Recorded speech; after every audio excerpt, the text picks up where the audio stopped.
And this is when Brandon tells her sorry is just not enough. And he ended up ending her life. My name is Brandon. The victim is Bianca Michelle Devins. Bianca did what a lot of young people do. She ended up turning to online communities for support. She was in middle school and her mom was concerned because she had no interest in anything. Boy, she found her passion. She had worked hard to finish high school, being in and out of all these mental hospitals.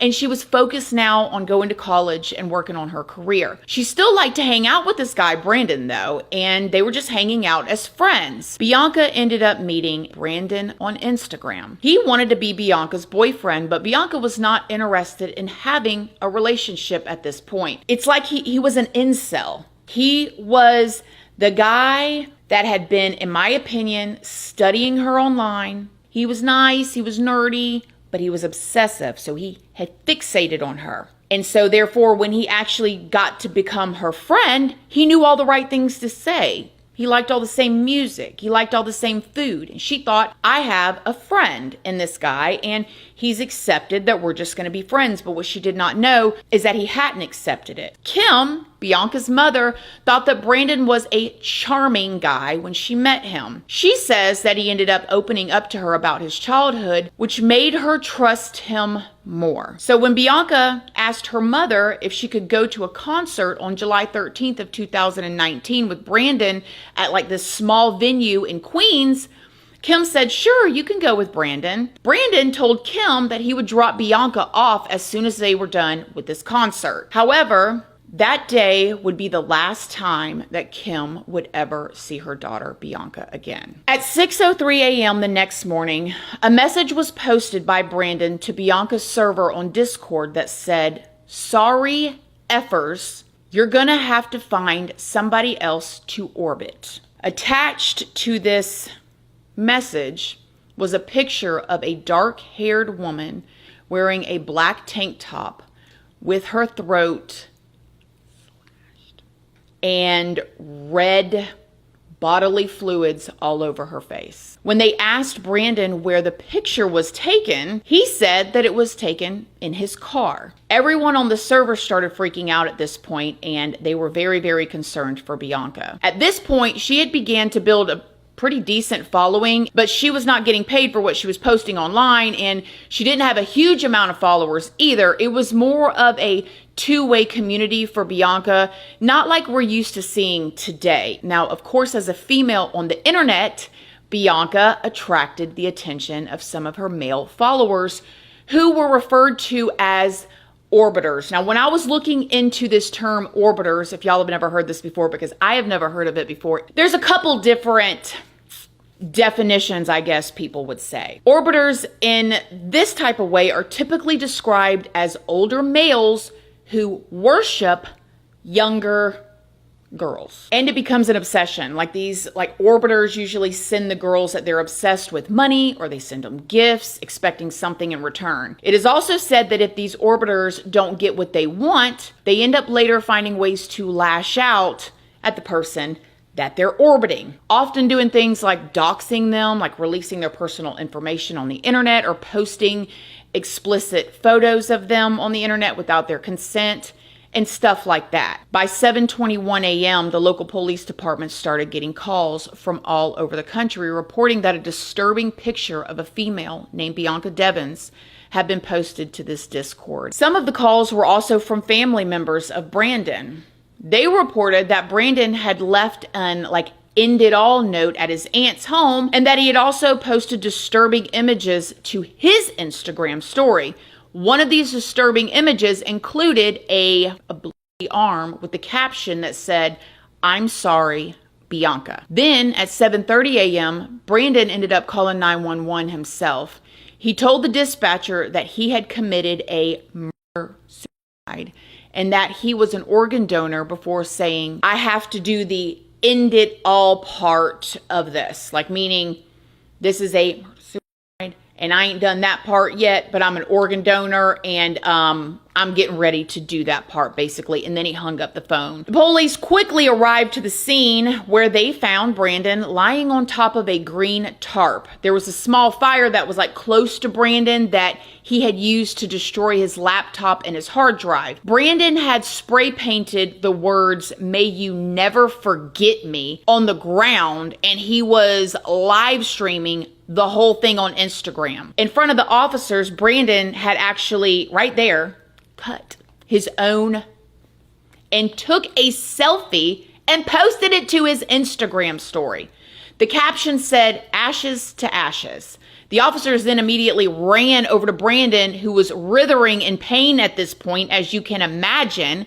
When they asked him where Bianca was, he responded, "Where the F do you think she is?" And after he said that, he pointed to that green tarp, and this is when the officers could see that there was like dark hair that was hanging out of it. So you better send somebody to the mom's house to give her a heads up. As y'all can imagine, Bianca's mother was completely shocked and devastated when she found out what happened. He took my best friend. She was my everything. Now, Brandon, he ended up surviving his injury, and he was taken immediately to the hospital, where doctors said that he was healthy enough to be questioned by the investigators. The investigators say that Brandon didn't really give them much information at this point. They say that he was way more interested in how the media was portraying him. It was found out through some of Bianca's messages to online friends that night that they went to this concert, that somebody else had actually went to the concert with Bianca and Brandon.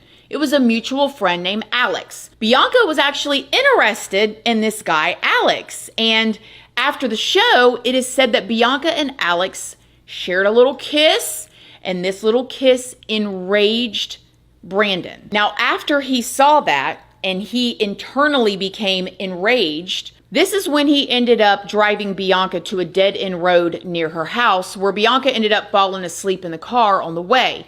As Bianca was sleeping, Brandon set up a camera on the air vent of his car, and he hid the knife behind his seat. Then Brandon woke Bianca up and confronted her about this kiss again. Now, all this while it's being filmed. Bianca, like taken back by all of this, apologizes to Brandon. And this is when Brandon tells her sorry is just not enough.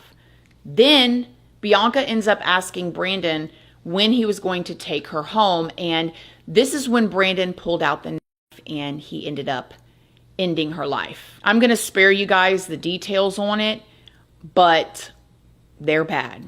After Bianca ended up passing away, this is when Brandon started setting the scene, and he began posting pictures on social media like we had talked about earlier. Brandon was charged with murder, and he pled not guilty. Brandon's lawyer said that Brandon was having an extreme emotional disturbance after seeing Bianca kiss someone else, and that's why he did what he did. Like millions, maybe billions, don't have that feeling probably every single day. But that was his defense.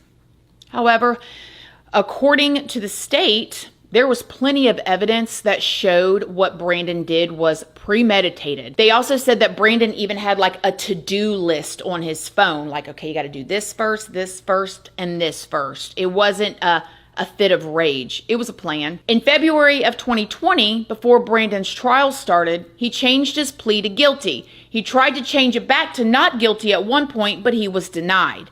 Then in March of 2021, Brandon ended up getting sentenced to 25 years to life in prison. That's the worst part, is that I can't take it back. I want to. I wish I could. I would give my life in a heartbeat to Bianca if I could. Bianca's mother made a statement at sentencing as well. When my daughter's life was violently cut short, Bianca was not only my daughter, but my best friend. I used to say that no matter what life throws at me, as long as I have my children and they are happy and healthy, I will be okay. I no longer have that sense of security. Immediately after the incident, and for a really long time after, those images of Bianca after she had passed away circulated all over the internet, you guys. Some people were even making memes out of her pictures and saying that Bianca deserved what happened to her. Someone even left one of those pictures on Kim's Facebook. Someone else even airdropped it to Kim while she was in a grocery store shopping. Yeah, it went on for so flip-flopping long, you guys, and it took a terrible and unimaginable toll on Kim and the whole entire family. She poured her whole life into trying to help Bianca and save her, and she was finally doing good.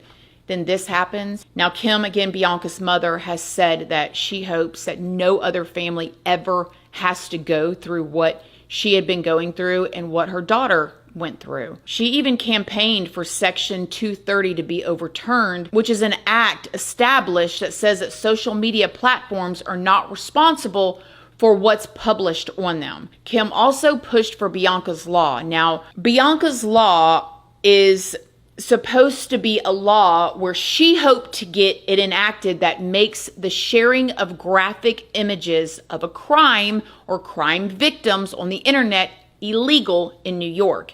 It did end up passing in December of 2022, which was a huge and beautiful win for their family in such a terrible situation. Her mom and to me just sounds like a very strong woman, that even after everything, she's still like trying to protect others in some way by having this law enacted. It's crazy. And to me, I'm sorry, I don't live in New York. Y'all know I live in Florida, but 25 years to life is not long enough. Okay, even 25 years, even the hope. No, this was planned out. This was to torture other people, to have the photos go around, and maybe even some sick and twisted way deep down inside to elevate himself. There's this thing where people are wanting to be the next like Bundy or different people like that, but it'll never happen. There's so much on the internet now, and we learn so many new things that he will be forgotten. Bianca will not be forgotten, but his name will be forgotten. And he's not going to be held up as anybody special. But that was in some way, somehow what he wanted, which is so sick. The internet can be such an awesome place where we can learn and grow from each other and make connections. But it can also be a scary place. People will literally watch you. They'll study you. They'll learn what you like. They'll say all the right things. You have to be careful.